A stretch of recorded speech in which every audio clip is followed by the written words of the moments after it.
The name's Anderson. Mr. Anderson. I'm a private eye. It says so on my door. If business was as good as my aim, I'd be on Easy Street. Instead, I'm scrounging up every mystery I can find, including this one. The dame had a case.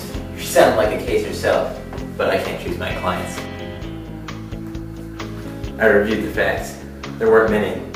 King Arthur had taken a simple random sample of swallows, 100 of them, and calculated their mean standard deviation, and told me that Guy de la Barre thought the average wing flappage of an unladen swallow was 43 FPS, that's flaps per second, but that his data seemed to suggest something different.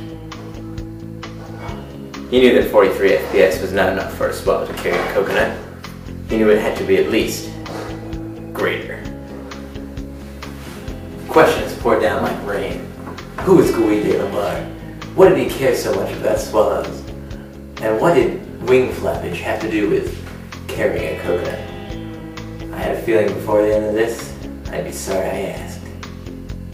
I knew what I had to do first. Make a hypothesis.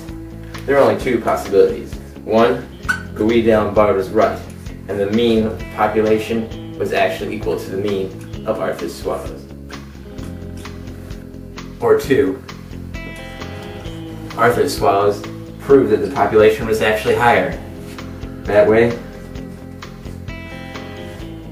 I save the day, get the girl, and everyone goes home happy. Minus the get the girl part. There's only one thing to do in this situation. A Z-statistic test. Da-da-da-da!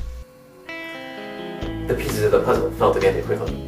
As I took the observed mean, 44, and subtracted the population mean, 43.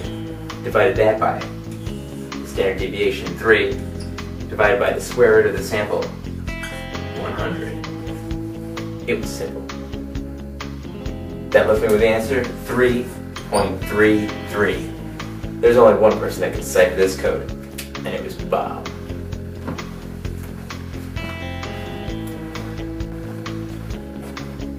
Hey Bob, what do you think 3.33 means? I don't know, maybe it's the address of Dr. P. Alright. It would look like I have to pay the P-Meister a little visit.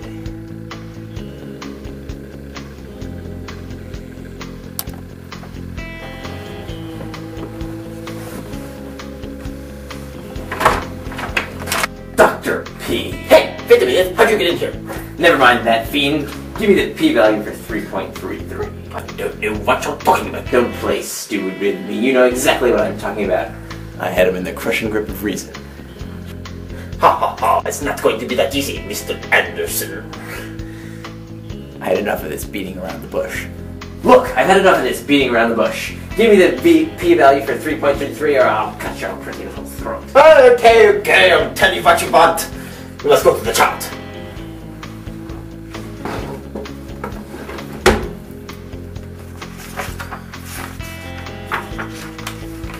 Let me see it.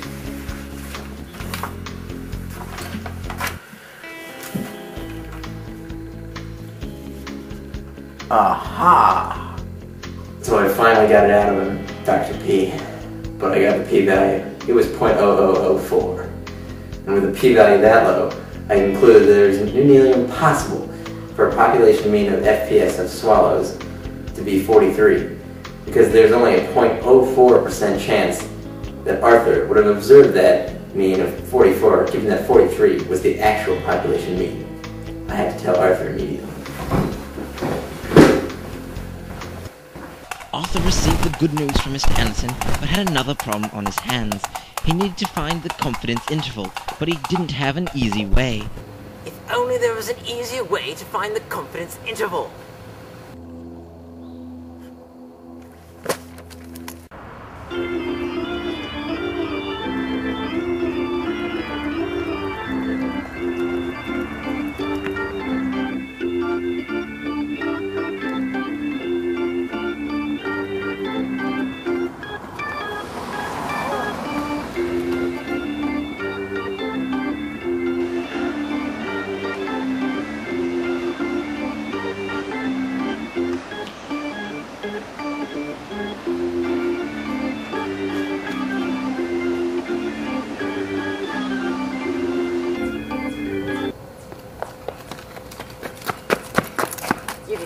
do it on your calculator.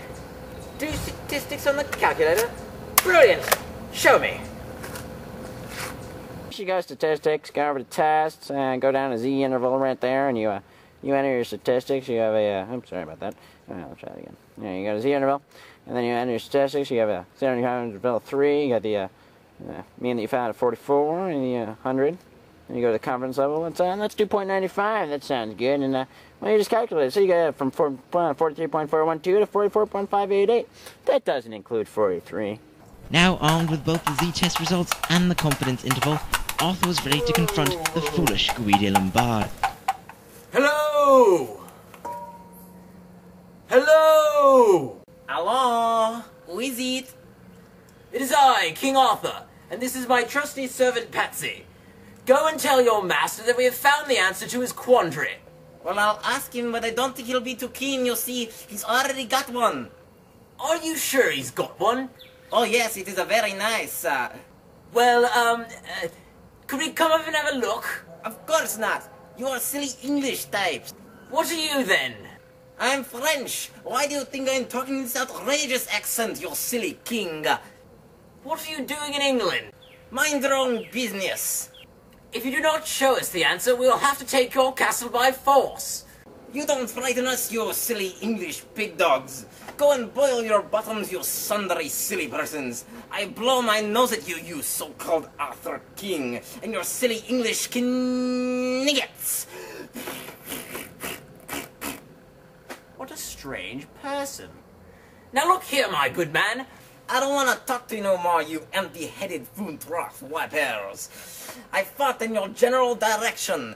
Your mother was a hamster, and your father smelt of elderberries. Is there someone else up there we can talk to?